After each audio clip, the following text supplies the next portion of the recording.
although previous mayors have brought business to Wheeling, form of Oric, Williams-Lee, the health plan, the current administration is on a spending spree with no visible results, and I feel that even though Mr. Elliott may have a vision and Mr. Ham may be willing to listen to you as a resident, I've been listening for 27 years, and I think I have the ability, the wherewithal, the knowledge, and the experience to bring about the changes that the residents have been talking about. There's no veteran facility or clinic in Wheeling. There's nothing to support veterans here. Also, there's been a continued flooding problem in parts of our city, not just the island where I live. We're used to it. We're river rats. But, you know, in residential areas, Woodsdale, you know, this needs to be addressed. It's been needed to be addressed for a number of years. Those are some of the issues. Businesses, small businesses are fighting to stay alive throughout this pandemic, but previously. And I think this administration has not addressed their needs and wants. Crime. That has not been addressed at all. I've spoken to the chief about it, and I believe that with my background, education in both criminal justice and psychology, we can do a lot more. It is a sad statement that I make that you are 3 times more likely to be a victim of crime in Wheeling than the average city in the United States or West Virginia. This needs to be addressed. It directly affects the quality of life for each and every person in this city. The recent homeless situation, I applaud the fact that a number of the persons that were corralled were brought up on warrants, outstanding warrants, but what does that say? We're a sanctuary city for people that are running from the law. That needs to stop. I personally would, within 90 days, would put together a coalition of the 30-plus groups that are here already trying to help the homeless situation and put together a comprehensive plan to address that issue. I stand for the residents, not just out-of-town developers, not just people coming in. Recently, we've had a lot of properties given to people on a wing and a prayer that they're going to rebuild them, they're going to fix them up, and let's go back to the Keg and Kraut out on 16th Street and realize how many years has this promise been out there and nothing done.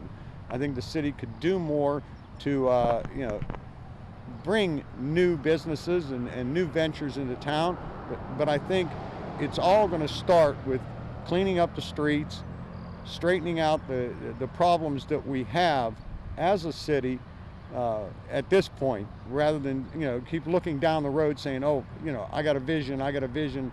Well, that doesn't play anymore. I am not an insider. I didn't come out of any one group. Okay, I don't have a significant organization backing me. I mean, I'm not part of the system, as it were. I probably never have been, but that is actually a plus. I don't owe any allegiance to any one group, any one entity, as others in the past have. I'm just a common, somewhat ordinary Joe that says, I can do this. I can fill the gaps where I can, later on today I'll be going to work. I work with every kind of person imaginable in this world. My hands get dirty. I'm not scared of work. So, that's what I bring to the table. A work ethic, values that are the same as almost every person in this city. Can I work with them? Mr. Heron and I have had many discussions in the past, and I have every belief that we can work together. As far as the rest of the organizations themselves, all you got to do is bring them together, let them hash out the fine points, and move on. I've owned businesses in Wheeling in the past, and on a daily basis I work at a hardware store, which is an essential business. I worked as a coal miner for what was then Consul Cole over in Ohio. Did 5 years in the military, the United States Air Force. I definitely want to review this OVMC deal. I think it should have more transparency. I think the people of Wheeling should know a lot more about what's going on down there. Why, and I stated this, was read into the council record yesterday, that why is it a $40 million piece of property only being offered to the city of Wheeling? If it's that valuable, why isn't it out on the marketplace? It's kind of funny. Why isn't every realtor in Wheeling able to market that property and make a couple bucks off of it? So, you know, that would be the first thing I'd really want to look at. That's a huge investment and a huge undertaking, and you know, I think it needs looked at really hard. I want you to look at each and every individual. There's good people. It takes a lot to step out into the public view and say, listen, I want to represent you. I believe that I can fit the bill better because I am more of a common man. I'm not an attorney or a lawyer. I haven't learned my trade in the Beltway. I don't believe in tax and spend.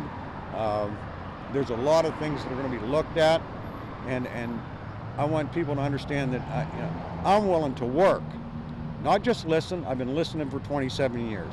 I'm not going to have a vision because my vision doesn't matter. What matters is what is good and decent and of value to the people of the city of Wheeling.